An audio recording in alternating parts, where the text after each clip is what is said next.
This is Mission Control Houston.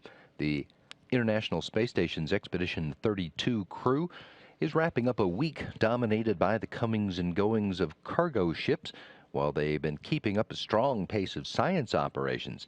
The six crew members finished their first 3 weeks as a group on orbit.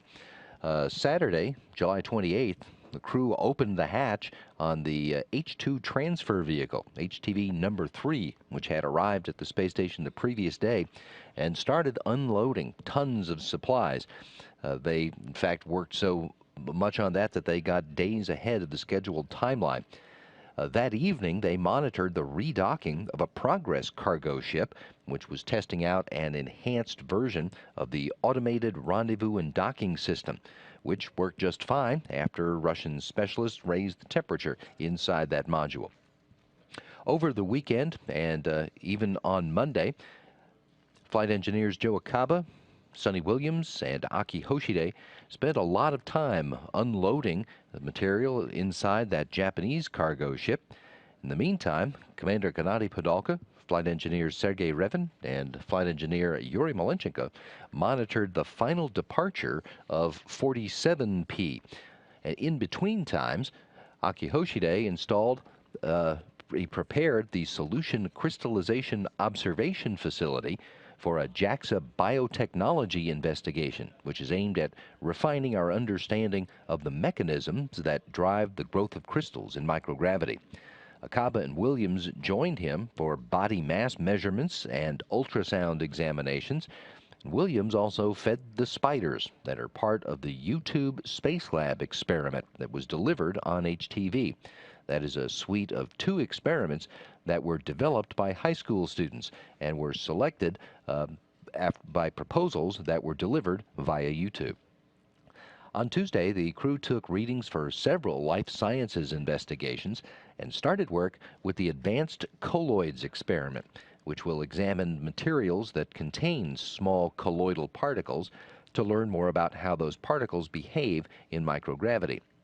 Williams also took time to talk to a radio station in Woods Hole, Massachusetts, her home state, and to Dr. Sanjay Gupta on CNN about the progress of her mission so far and plans for the future, and finished up the day with more body mass measurements. Podolka and Malenchenko had a refresher course in the operation of the Toru. That is the manual backup docking system in the Russian segment of the station that is used in case the automated docking system fails.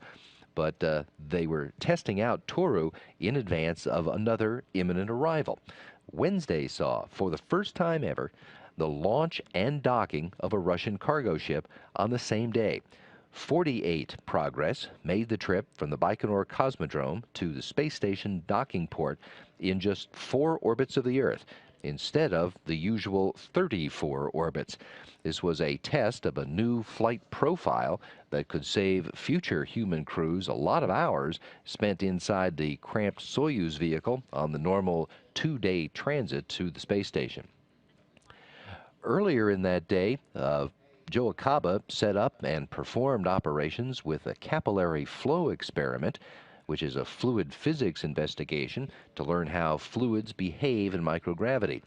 Hoshide set up the ultrasound equipment for the integrated cardiovascular experiment and then assisted Akaba in gathering data for the integrated experiment to quantify any atrophy of the heart muscle due to the absence of gravity.